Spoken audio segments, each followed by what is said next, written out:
श्री गुरु चरण सरोज रज निज मन मुकुर सुधारी। वरणहु रघुवर विमल जस जो दायक फल चार। बोलिए सियावर रामचंद्र की जय। सिय राम मैं सब जग जानी, करऊं प्रणाम जोर जुग पानी। आइए भगवान परशुराम के चरित्र पर जो चर्चा चल रही है उसी क्रम को आज आगे बढ़ाएं। हमारी जो सनातन संस्कृति है उसने जीवन को जितनी व्यापकता से, जितनी सूक्ष्मता से, जितनी गहराई से समझा है और जीवन के सारे चित्रों का निरूपण किया है, वो विश्व में अद्वितीय है। लोग आज कहते हैं कि वैज्ञानिक प्रगति हो गई है। विज्ञान की जो प्रगति है वो केवल बाहरी है और हमारे सनातन ने आंतरिक और बाहरी सारी प्रगतियों की जो चरम सीमा है वो देखी है और वहाँ तक पहुँच करके हमने वो जीवन जिया है। व्यक्ति और समाज की जो पूर्णता है वही राम राज्य है। तो भगवान परशुराम जी की जो भूमिका है, उनका जो चरित्र है, उसका एक बिंदु आज लेते हैं। उनका जो चरित्र है वो त्याग, तपस्या, वैराग्य, निष्कामता के पक्ष को प्रकाशित करने वाला है। आम इंसान या साधारण जो व्यक्ति है वो अर्थ और काम से ही मुक्त नहीं हो पाता, लेकिन वो अर्थ और काम से मुक्त हैं, अखंड ब्रह्मचारी हैं और लोभ से भी मुक्त हैं। उनके जीवन में लोभ नहीं है। लेकिन उनके जीवन की एक समस्या है कि वो क्रोध से हार गए हैं। काम का संबंध मन से है, लोभ का संबंध बुद्धि से है और क्रोध का संबंध अहंकार से है। और उनके हाथ में भगवान विष्णु का धनुष है। वो भगवान विष्णु के अवतार हैं और भगवान विष्णु चित्त के देवता हैं। तो ये जब अंतःकरण के चारों, जो अंतःकरण के चार स्तर हैं, ये जब चारों शुद्ध हो जाते हैं तब व्यक्ति का जीवन पूर्णता तक पहुंचता है। तो आप देखें, उनके जीवन में निवृत्ति को, त्याग को, वैराग्य को प्रकाशित करने वाला पक्ष है। लेकिन निवृत्ति त्याग वैराग्य को प्रकाशित करती है, लेकिन उसका यह तात्पर्य नहीं है कि वो प्रवृत्ति की विरोधी हो जाए। तो उनके जीवन में क्या है कि वो प्रवृत्ति का विरोध हो गया है। उनके जीवन में प्रवृत्ति का जो है वो विरोध हो गया है और उनका जो जीवन है वो अपनी जो श्रेष्ठता है, उनको लगता है कि ये जो राम है इनके जीवन में काम है। क्योंकि राजा के लड़के हैं, विवाह करने आए ही हैं, तो काम की स्वीकृति है इनके जीवन में। और ये राजा बनेंगे तो लोभ की भी स्वीकृति होगी। तो इन्होंने नाम तो रख लिया है, मेरा नाम, लेकिन मेरे नाम की महिमा घटा रहे हैं।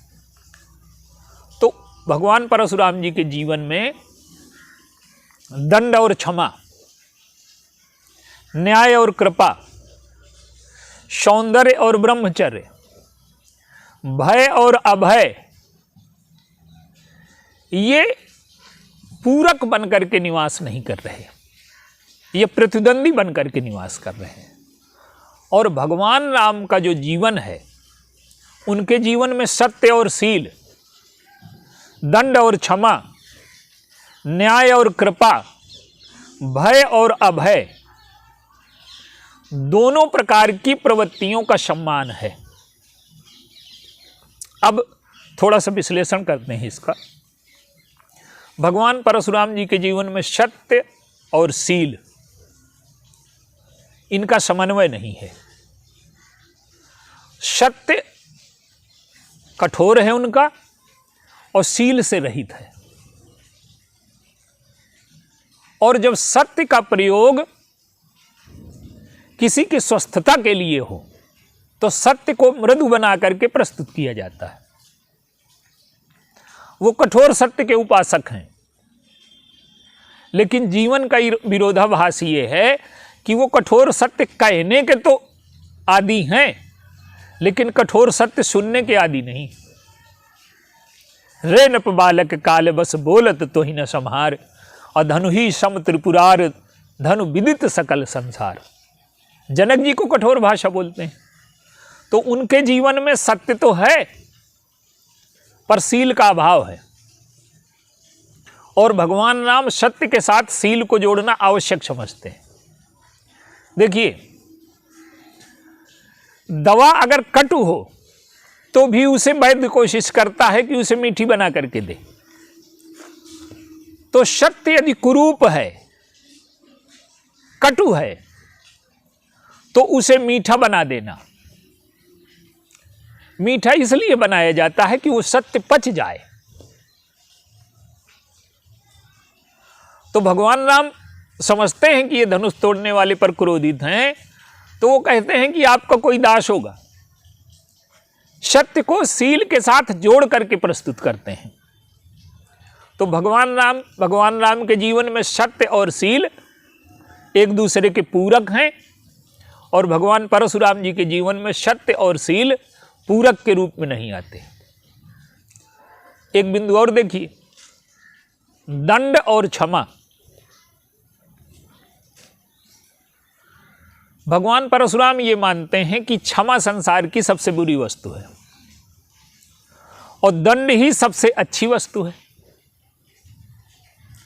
देखिए, दंड की भी उपयोगिता है समाज में और क्षमा की भी उपयोगिता है। दंड उनके लिए है जो बुराई में आनंद का अनुभव करते हैं और न उनके मन में कोई न ग्लानि है, न पश्चाताप है, न बुराई को छोड़ना चाहते हैं। ऐसे व्यक्ति के लिए दंड आवश्यक है। पर जिनसे कोई भूल हो गई हो, बुराई को छोड़ना चाहते हो, ग्लानि और पश्चाताप हो, तो क्या उन्हें सुधरने का अवसर नहीं देना चाहिए? और भगवान राम तो ऐसे राज्य के संस्थापक हैं जो भूतो न भविष्यति। वो ऐसा राज्य है जहां दंड की आवश्यकता ही समाप्त हो गई है। राम राज्य में दंड की आवश्यकता नहीं है। और भगवान परशुराम कठोर दंड के समर्थक हैं। तो दंड और क्षमा, क्षमा त्रुटियों के लिए कवच न बन जाए। क्षमा का यह अर्थ नहीं है कि अपराधी क्षमा मांग ले और अपराध में ही लगा रहे। क्षमा का अर्थ केवल ये है कि किसी से अगर भूल हो गई है और उसे समझ में आ गया, उसने स्वीकार कर लिया, तो भविष्य में उस भूल को दोहराएगा नहीं, तो उसे सुधरने का अवसर दिया जाना चाहिए। तो दंड की अपनी उपयोगिता है, क्षमा की अपनी उपयोगिता है। और भगवान परशुराम केवल दंड पर भरोसा रखते हैं और भगवान राम दंड और क्षमा दोनों का समन्वय कर देते हैं। और भगवान परशुराम जी को लगता है कि अगर दंड में क्षमा आ गई तो विकृत हो जाएगा, न्याय में कृपा आ गई तो वो विकृत हो जाएगा। देखिए, दंड के साथ क्षमा आवश्यक है, न्याय के साथ कृपा आवश्यक है। न्याय का अर्थ भी है समाज का सुधार हो जाए। तो भगवान राम के जीवन में ये पूरक हैं। और पूरक के स्थान पर आप देखिए कि वो दंड का प्रयोग करते हुए बचना चाहते हैं। वैद्य जब ऑपरेशन का निर्णय लेता है तो यथासंभव कोशिश करता है कि औषधियों से ठीक हो जाए। जब औषधियों से ठीक नहीं होता तब वो ऑपरेशन का निर्णय लेता है। तो भगवान राम दंड का प्रयोग करते हुए भी उससे बचना चाहते हैं, अंतिम समय में उसका प्रयोग करते हैं। तो भगवान परशुराम के और भगवान राम के जीवन में ये अंतर है। और एक अंतर और देखें आप, उनके जीवन में भय और अभय, उनको लगता है कि जो भयभीत है वो अभय नहीं हो सकता और जो अभय है वो भयभीत नहीं हो सकता। लेकिन भगवान राम का जो जीवन है, आप देखिए, वो भय को स्वीकार करते हैं। जब भय हम पर लाद दिया जाता है, हम भयभीत हो जाते हैं, ये कायरता का चिन्ह है। और जब हम भय को आदर से, श्रद्धा से स्वीकार कर लेते हैं, तो भयभीत न होते हुए भी वो भय हमारे जीवन में अनुशासन की सृष्टि करता है, प्रेम की सृष्टि करता है। और ऐसा भय जीवन में आवश्यक है, श्रद्धा का भय। तो ये जैसे भगवान राम को देखिए, भगवान राम और लक्ष्मण जी हैं, गुरुओं से डरे हुए हैं। पुष्प वाटिका में गए और देर हो गई, तो जान विलंब त्रास मन माही। गुरु जी से डरते हैं। गए तो प्रणाम करके खड़े हो गए, सभय लिखा है। भगवान लक्ष्मण जी से सारा संसार डरता है, वो अभय की साक्षात मूर्ति हैं, लेकिन भगवान राम से वो डरते हैं। तो जो भय आदर और श्रद्धा से स्वीकार किया जाता है, वो भय हमारे जीवन में अनुशासन की प्रीति की सृष्टि करता है। आप देखिए, हम पिताजी से डरते हैं अपने, या आप किसी बुजुर्ग से डरते हैं, तो वो शक्ति में आगे नहीं है हमसे, लेकिन ये भय आदर से स्वीकार किया गया है। तो भगवान राम और लक्ष्मण जी भय को स्वीकार करके, अनुशासन को स्वीकार करके, प्रीति को स्वीकार करके संसार को अभय होने का मंत्र देते हैं। और भगवान परशुराम जी की दृष्टि में भय और अभय एक साथ व्यक्ति में रह ही नहीं सकते। वो निर्भय बनाने आए थे समाज को, और स्वयं भय के कारण बन गए। और उनके जीवन में एक समस्या दिखाई देती है कि वो भयभीत लोगों को देख करके उन्हें बड़ा आनंद मिलता है। ये क्या है? ये अहम का पोषण है। और भगवान राम सबको अभय करने का व्रत ले चुके हैं। तो जब परशुराम जी के सामने भगवान राम की वाणी आई, तो उनके लिए ऐसी वाणी सुनना विचित्र अनुभव था। क्यों? कि वो अधिकांश ऐसी वाणी सुनने के अभ्यस्त थे जो भयभीत और कायर लोग बोला करते थे। और भगवान राम की वाणी में नम्रता है, पर दीनता नहीं है। भयभीत जैसे वो दिखाई देते हैं, पर मूलतः अभय हैं वो। तो ऐसी जब वाणी भगवान परशुराम ने सुनी, तो उन्हें लगा कि ये डरता है कि नहीं डरता। तो उन्होंने पूछा कि तुम डरते हो कि नहीं डरते? तो उन्होंने कहा कि हम काल से नहीं डरते, हम क्षत्रिय हैं। एक बार कालहु सन लरही, हमारा जो प्रतिद्वंदी है अगर हमें ललकारता है, जौरन हम ही पचारे को लड़े सुखेन काल किन हो। चाहे हमें ललकार दे काल हो, हम काल से लड़ेंगे। समबल हो या अधिक बलवाना, हमारी बराबर का बल हो या हमसे अधिक बलवान हो, तो हम लड़ जाएंगे। हम काल से नहीं डरते। तो भगवान परशुराम ने कहा कि तुम काल से नहीं डरते, तो किसी से डरते हो कि नहीं डरते? तो उन्होंने कहा कि महाराज हम डरते हैं, पर आपसे डरते हैं। अब देखिए, ये श्रद्धा का भय है, आदर का भय है। जो गुरुओं से डरता है, जो ब्राह्मणों से डरता है, जो पूज्य जनों से डरता है, माता पिता से डरता है, उसका जीवन श्रेष्ठ होगा। तो वो कहते हैं कि महाराज हम आपसे डरते हैं, इसीलिए काल से नहीं डरते। क्यों? कि ब्राह्मण को व्यवहारिक दृष्टि से डरने का कोई अर्थ नहीं, ना उसके पास अर्थ है, ना काम है, ना शक्ति है, कुछ नहीं है। लेकिन उसको जो हम डरते हैं वो श्रद्धा से, आदर से। और ऐसा भय प्रीति और अनुशासन की सृष्टि करता है। तो भगवान परशुराम जी के लिए ऐसी वाणी सर्वथा नई है, जिसमें विनम्रता है पर कायरता नहीं है। वो भयभीत जैसे दिखाई देते हैं, पर मूलतः वो अभय हैं। और जब भगवान परशुराम ने देखा कि भय और अभय दोनों एक साथ इनके जीवन में है, तो वो चमत्कृत हो उठे। तो भगवान राम के जीवन में सत्य और शील, दंड और क्षमा, न्याय और कृपा, भय और अभय, ये पूरक बनकर के रहते हैं। आप देखिए, ये हमारे समाज की विशिष्टता है, ये हमारे समाज की अद्वितीयता है कि हमने जीवन के हर क्षेत्र में विशिष्ट व्यक्ति थे हमारे समाज में। निवृत्ति का पक्ष है, प्रवृत्ति का पक्ष है, त्याग का पक्ष है, वैराग्य का पक्ष है।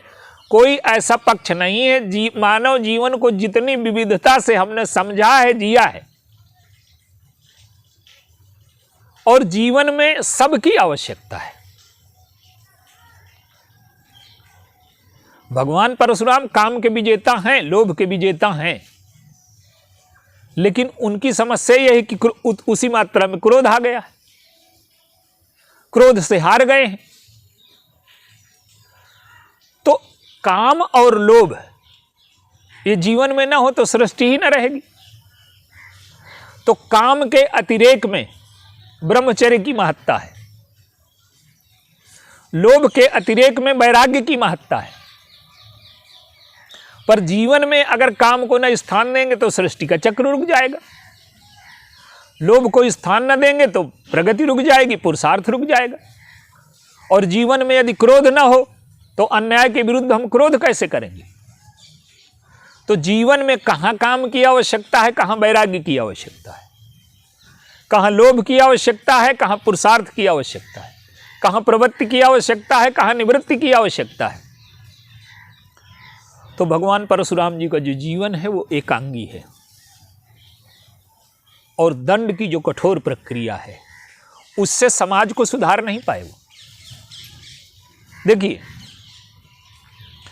जब हमारे सद्गुण स्वयं की पूजा में लग जाते हैं तो वो समाज कल्याण से हट जाते हैं, और उनके जीवन में जो उनका संचालन हो रहा है वो प्रतिक्रिया से हो रहा है।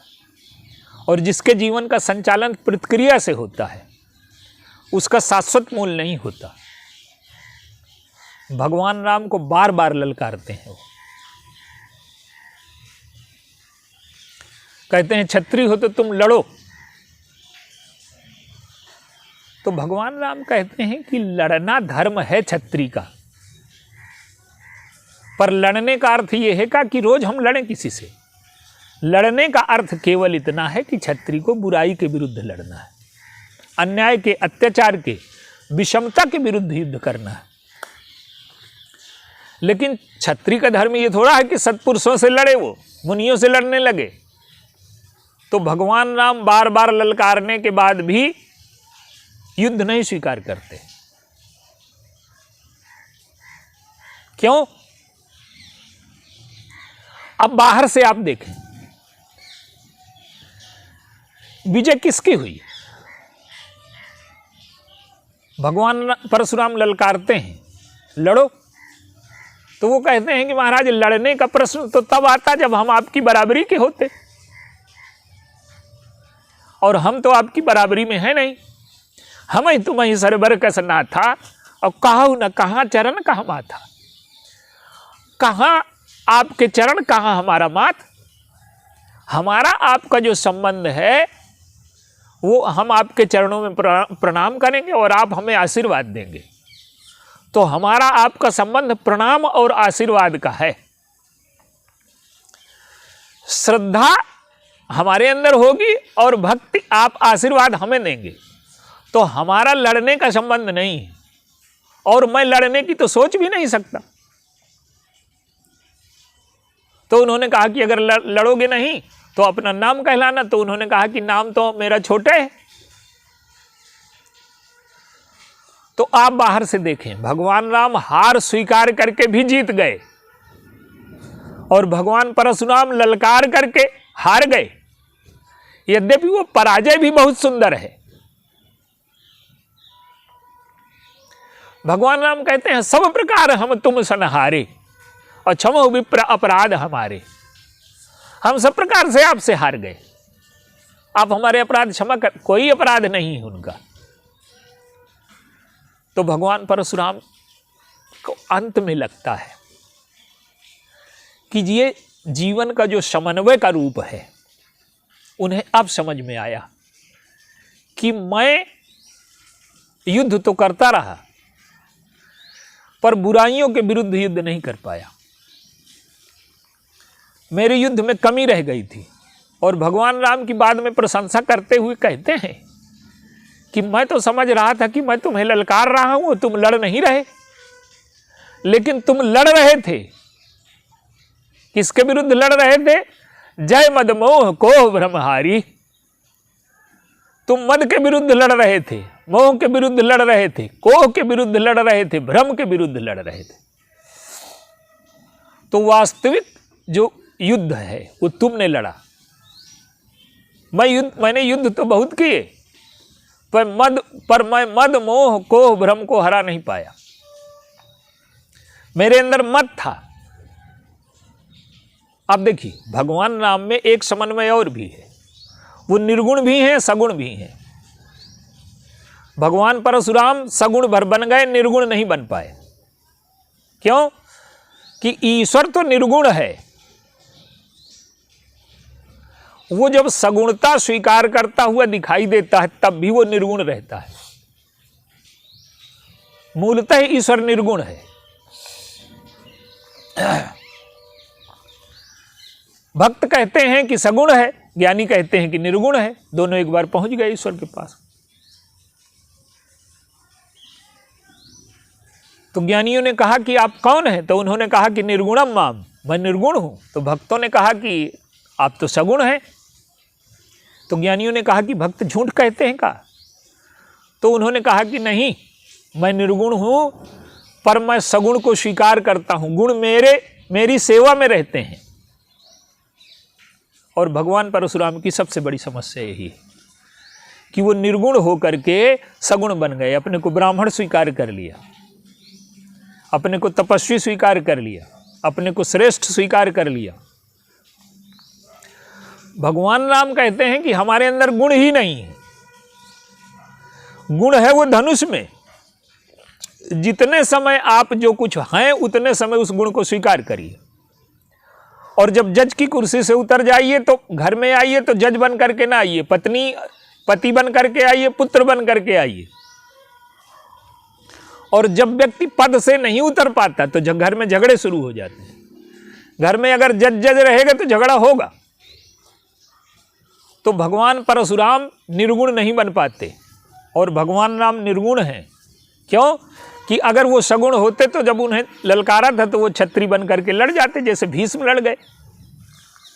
भीष्म छत्री बन गए, शिष्य नहीं बन पाए। भीष्म शिष्य बन जाते तो युद्ध ही समाप्त हो जाता। भीष्म क्षत्रिय भी हैं, शिष्य भी हैं, पर जहां शिष्य बनना चाहिए वहां क्षत्रिय बन गए। और भगवान राम कहते हैं कि हमने आपके चरणों में प्रणाम किया है, आपको श्रेष्ठ माना है, और आपके आदर की रक्षा करना हमारा धर्म है। श्रद्धा की रक्षा करना हमारा धर्म है। आपसे कैसे लड़े हम? तो भय और अभय, दंड और क्षमा, न्याय और कृपा, ये भगवान राम के जीवन में पूरक हैं। और अंत में परशुराम जी को ये बात समझ में आ जाती है तो उनके जीवन का जो विरोधाभास है वो मिट जाता है। देखिए, वो मुनिवेश में हैं पर लोगों के जीवन में भय का संचार कर देते हैं। शांत वेश करनी कठिन बरनि न जाय स्वरूप। और भगवान राम राजकुमार के वेश में हैं और समाज में अशांति फैली है, जनकपुरवासी दुख से रो रहे हैं, तो उन्हें उस दुख से उबार देते हैं वो। तो भगवान राम का राजसी वेश भी लोगों के अंतःकरण में शांति की सृष्टि करता है, और भगवान परशुराम का मुनि वेश भी लोगों के अंतःकरण में भय और अशांति की सृष्टि करता है। तो उनके जो व्यक्तित्व और चरित्र का विरोधाभास है। अंदर उनमें कोमलता है लेकिन बाहर से कठोरता दिखाई देती है। तो भगवान राम का जो समन्वय का जीवन दर्शन है, अंत में भगवान परशुराम जी के जीवन में स्थापित हो जाता है। और एक विचित्रता देखिए, ये सब आपस में लड़ रहे हैं, रावण से नहीं लड़ रहे। और भगवान राम जब आए तो रावण के विरुद्ध युद्ध की शुरुआत की और इन सब को एक मिलाया। तो जब जीवन में हम निर्गुण भी रहते हैं, सगुण भी बन जाते हैं और हमारे जीवन में समन्वय आ जाता है, तब हमारा जीवन श्रेष्ठ हो जाता है। भगवान परशुराम जी के जीवन में अंत में आया, पर वो जो संवाद है वो इसी संयोजन की सृष्टि के लिए है, इसी विरोधाभास को मिटाने के लिए है। बोलिए सियावर रामचंद्र।